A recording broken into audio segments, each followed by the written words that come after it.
जाने नहीं देंगे तुझे, जाने तुझे देंगे नहीं। तो गणेश जी आपको बहुत बहुत धन्यवाद है, मेरी तरफ से आपको सैल्यूट है और दिल से सलाम है आप जैसे नागरिकों का। दोस्तों किसी का दर्द मिल सके तो ले उधार। जी हाँ दोस्तों, एक मानव का धर्म है कि जो एक कोई असहाय और जरूरतमंद है उसकी मदद करें। धन्यवाद दोस्तों, मैं हूँ आपका शुभचिंतक सुमन सिंह और मेरे साथ है जो गणेश तिवारी जी। वैसे ये पेशेवर तरीके से तो ये पत्रकार हैं, लेकिन आज ये मेरे साथ एक नेक दिल व्यक्ति के तौर पर ये आए हुए हैं। कहानी कुछ इस तरह की है कि 21 मार्च रविवार के दिन लॉकडाउन था और उस समय कुछ विशेष लोगों को ही आवागमन की, जो इमरजेंसी सेवा में थे उन्हीं को ही छूट थी। उस दौरान एक हादसा हुआ कि एक नर्स हैं जो अपनी कर्तव्य निभाकर ड्यूटी से घर जा रहे थे और किसी वजह से उनका रोड एक्सीडेंट हुआ, जिसमें उनको इतनी ज़्यादा हेड इंजरी थी कि वो सड़क पर पड़ी हुई थी। काफ़ी लोग इकट्ठा हुए, लेकिन हमारी सड़कों पर देखा जाता है कि 75% लोग इसलिए लोग किसी की मदद नहीं करना चाहते हैं कि कहीं ना कहीं वो हिचकिचाते हैं कि कौन इस पचड़े में पड़े, और कुछ लोग आगे भी आते हैं। तो गणेश जो तिवारी जी हैं और उनके साथी हैं अनिल जी, लियाकत जी और शुभम जी, ये अपने कार्य से जा रहे थे और इन्होंने बिना समय गंवाए, मैं यहाँ समय गंवाए इसलिए बोल रहा हूँ क्योंकि यदि गोल्डन आवर्स में किसी घायल को यदि मदद मिल जाए, चिकित्सा सहायता मिल जाए, तो उसकी जान बचाई जा सकती है, उसकी जान बचाई जा सकती है यदि गोल्डन आवर्स में किसी को हम मदद दे दें तो। मगर उस गोल्डन आवर्स का एक पल बहुत बड़ा कीमती होता है, और उस कीमती समय में हमारे जो गणेश जी हैं इन्होंने उनको चिकित्सा सहायता दी। हम भाई से पूछना चाहते हैं कि वो किस तरह का मामला था और वो इसके बाद कैसा अनुभव कर रहे हैं, क्योंकि किसी को जीवन दान देना भी बहुत बड़ी एक बात है और ये पूरा जीवन भर शायद ये आपके दिल में रहेगा। तो क्या था मामला भाई? सुमन जी, पहले तो मैं आपको तहे दिल से धन्यवाद करूंगा, क्योंकि मुझे जो सारी प्रेरणा मिलती है आप जैसे जवानों के माध्यम से मिलती है, और मैं आपको तमाम सोशल मीडिया के माध्यम से आपको फॉलो करता हूँ और देखता रहता हूँ। आप सतत ऐसे कार्यों में बहुत आगे रहते हैं। ठीक है, लेकिन ये तो हमारी ड्यूटी है एक पुलिसकर्मी के नाते, लेकिन आप आज हमारे हीरो हो तो मेरे बारे में ना बताते हुए आप बताएं कि किस तरह से। सुमन जी, अगर पूरी घटना का अगर अपन विवरण के बारे में बात करें तो मैं पेशे से एक पत्रकार हूँ, और जैसा कि कल रविवार था, इंदौर में सब जगह लॉकडाउन लगा हुआ था, ऐसे में हमारा एक लाइव सेगमेंट था, उसी के उद्देश्य से हम जा रहे थे। तभी हम लसूड़िया थाना क्षेत्र के पास समीप पहुँचे थे। जस्ट उसके आगे एक महिला का दर्दनाक हादसा हो गया था, एक्सीडेंट हो गया था, जो कि काफ़ी तड़पती हुई कराती हुई वहाँ पर पड़ी हुई थी, जिसके सर से इंजरी काफ़ी ज़्यादा हो गई थी और काफ़ी ज़्यादा ब्लड भी बह रहा था। वहाँ पे करीब 15-20 लोगों की भीड़ भी थी, परंतु किसी न किसी वजह से लोग या तो उनके मन में कुछ डर रहा हो या बह रहा हो, या फिर महिला थी वो तो इस वजह से आगे नहीं आ पा रहे थे। जब मैं वहाँ पर पहुँचा तो तमाम लोग वहाँ पर मौजूद थे और मैंने देखा तो कई लोगों से मैंने उस बारे में पहले जिक्र भी किया कि क्या घटना कैसे हुई, तो उन्होंने बताया तमाम सारी चीज़ों को कि 108 को उन्होंने इन्फॉर्म कर दिया और सारी चीज़ों को इन्फॉर्म कर दिया। परंतु 2 मिनट 3 मिनट तक मैंने इंतजार किया, परंतु जब 108 थोड़ा सा, क्योंकि रविवार था कल, काफ़ी ज़्यादा लोगों को कल हॉस्पिटल और तमाम सब 108 भी बिजी रहती हैं ऐसे में, और इस समय कोरोना का माहौल है तो उसकी वजह से काफ़ी थोड़ा बहुत देरी भी हो सकती है।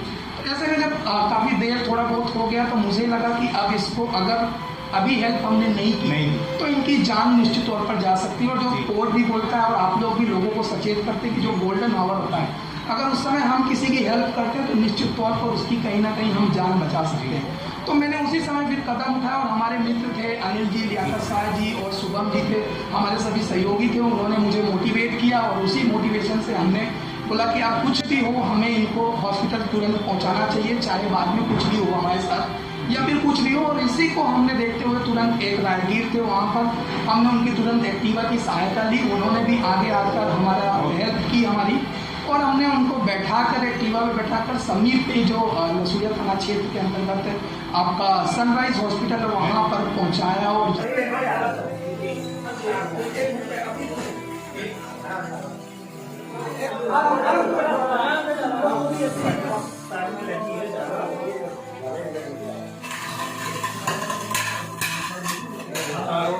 पत्रकार ने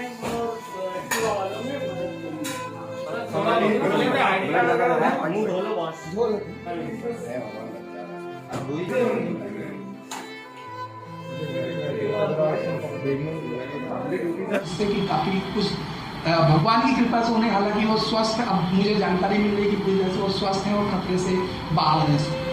दोस्तों, मैंने जब वो वीडियो देखा था तो मेरा बॉडी बिल्कुल ठंडा हो चुका था और मेरी रूह मतलब एक भयावह जब दृश्य देखते हैं ना तो आपका पूरी बॉडी ठंडा हो जाती है। मैंने सोच लिया था कि यार इस कंडीशन में इन्होंने इस महिला को अस्पताल पहुंचा दिया, मतलब काफ़ी जज्बे की बात होती है। और मुझे एक रियल लाइफ की अगर मैं बात करूं तो 3 इडियट मूवी में स्कूटी पर किस तरह से वो अस्पताल तक लेके जाते हैं, खैर वो तो रियल लाइफ थी, लेकिन रियल लाइफ में ये मंजर मुझे हमेशा याद रहेगा। तो मेरी इच्छा है कि ऐसे गुड सैमरिटन जैसे नेक दिल व्यक्ति को आप सभी तक लाना चाहिए ताकि अन्य लोग भी प्रेरित हो।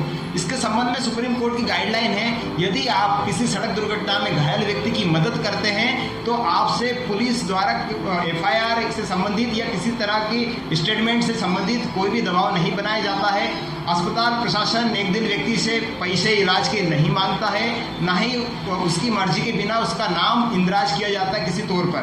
तो इस संबंध में एक अलग से भी मैं वीडियो बनाऊंगा, लेकिन इस वीडियो के माध्यम से काफ़ी जो लोग हैं जो दूसरों की मदद करने में थोड़ा सा हिचकिचाते हैं, कहीं ना कहीं वो सोचते हैं कि यार कौन पचड़े में पड़े। लेकिन मेरा ये मानना है कि यदि आप थोड़ा सा समय दे दें अपने जीवन से और किसी की ज़िंदगी बच रही हो तो मुझे लगता है उससे बड़ा कोई पुण्य का कार्य नहीं है।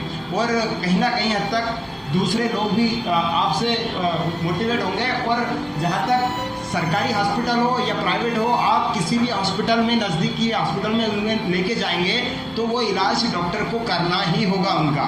ऐसा नहीं कि आप सिर्फ सरकारी हॉस्पिटल का इंतजार करें। जैसे बताएं कि 108 भी कई बार इमरजेंसी में होती है और बिजी होती है तो आने में समय लगता है, लेकिन कई स्थान ऐसे होते हैं दुर्गामी जहाँ तक 108 भी शायद नहीं पहुँच पाए, लेकिन एक आम नागरिक ही होता है जो आपकी मदद करता है। तो साथ में बात हेड इंजरी की हुई है, यदि आप हेलमेट पहनेंगे तो इस तरह के हादसों से भी बच पाएंगे, क्योंकि हेलमेट एक ऐसा दोपहिया वाहन चालक के लिए संसाधन है जो उसकी जान बचाता है। तो सबसे पहले तो हम नियमों का पालन करें और उसके बाद ज़रूरी है कि अगर दुर्घटना हो जाए तो उस व्यक्ति की मदद करें। तो गणेश जी, आपको बहुत बहुत धन्यवाद है, मेरी तरफ से आपको सैल्यूट है और दिल से सलाम है आप जैसे नागरिकों का। मैं तमाम जो है, पहले तो फ्रंट वर्कर जो हमारे पुलिस जवान हैं, डॉक्टर कर्मी हैं, सुरक्षा कर्मी हैं, जिन्होंने कोरोना काल में सभी की आगे आकर सहायता की है, मैं सबसे पहले उनको सैल्यूट करता हूँ। और लोगों से भी अपील करता हूँ कि हेलमेट ज़रूर पहनें। सबसे ज़्यादा अगर एक्सीडेंट होते हैं जिनकी वजह से अगर मौतें होती हैं वो सर की चोटों की वजह से होती हैं। अगर आप हेलमेट पहनते हैं तो निश्चित तौर पर कहीं ना कहीं आपकी जान बच सकती है और जो हेड इंजरी होती है उससे कहीं ना कहीं पूरी तरह से बचा जा सकता है। साथ ही अगर ऐसी कभी भी किसी तरह की कोई व्यक्ति आपको कहीं भी एक्सीडेंट होता है और दिखता है तो ज़रूर उसकी सहायता करें। आपके साथ किसी तरह से पुलिस भेदभाव नहीं करेगी, पुलिस पूरी तरह से सहयोग करेगी। जैसा कि मैंने भी कल किया है, मेरा पुलिस ने बराबर इसके बाद सहयोग किया है। पुलिस के जवान भी वहाँ पर आए हैं, हमारे रसूलिया थाना क्षेत्र के जो जवान थे सुरेंद्र यादव जी, उन्होंने भी आगे आकर अपने सभी जवानों के साथ उन्होंने भी सहायता की है और उसके पूरा मेरा भी उन्होंने समर्थन करते हुए कोऑपरेट किया। संघर्ष में यदि एक अच्छा दोस्त हमारे साथ हो तो हम किसी भी चुनौती हो उसको पार कर जाते हैं। ऐसा ही गणेश जी के साथ में लियाकत जी और हमारे जो अनिल चौधरी जी हैं और शुभम जी हैं, इनके जैसे मित्र थे जिन्होंने उन्हें सहयोग किया कि नहीं हमारा फ़र्ज है कि इनका सहयोग करें और इसकी जान बचाएं। तो सबसे पहले तो आपका भी बहुत बहुत धन्यवाद कि उनके पास आप जैसे मित्र हैं कि जिन्होंने सहयोग करा। आप उस समय कैसा अनुभव कर रहे थे? हम लोग रास्ते से जा रहे थे, जैसे देखा कि महिला बहुत तड़प रही थी, उससे कोई हाथ लगाने को तैयार नहीं था। तो हमारे गणेश जी ने देखा उसको, तो महिला बहुत ज़्यादा विचित्र हो रही है, तो सब लोग बोल रहे थे बोले 108 एम्बुलेंस आ रही है, लेकिन वो आई नहीं। तो तभी हम लोगों ने सोचा कि हमने गणेश जी को भी बोला कि चलो अपन उनको लेके चलते हैं। तो गणेश जी के भी मन में ख्याल आया, बोले चलो अपन लेके चलते हैं। फिर तुरंत हम लोगों ने उसको एक्टिवा पे बिठाया महिला को, वो सीधा हॉस्पिटल लेके गए। फिर वहाँ जाके फिर तब तक पुलिस भी आ चुकी थी वहाँ पे, और फिर इस तरीके से फिर हमने उसको महिला को। तो कुल मिला के ये माना जाता है कि एम्बुलेंस को आने में भी समय लग सकता है, पुलिस को आने में भी समय लग सकता है, लेकिन जो प्रत्यक्षदर्शी है उस समय यदि घटना के हुई और कोई प्रत्यक्षदर्शी हिम्मत दिखाए और तुरंत उसे नज़दीकी अस्पताल लेके जाए तो कहीं हादसों में जान बचाई जा सकती है। और विधि आयोग की रिपोर्ट के अनुसार 50% सड़क दुर्घटनाओं में व्यक्ति की जान बचाई जा सकती है। भारत देश में 1.5 लाख लोगों की मौत सड़क दुर्घटना में होती है और लगभग 5 लाख से ज़्यादा लोग गंभीर रूप से घायल होते हैं, जो कहीं ना कहीं हद तक ये एक बहुत बड़ी चुनौती है सड़क दुर्घटना। इसलिए कृपया मदद करें और हमारे जैसे गणेश जी हैं और इस तरह के और भी साथी जैसे भी हमें मिलेंगे हम आपसे रूबरू कराएंगे, क्योंकि सराहना बहुत ज़रूरी है।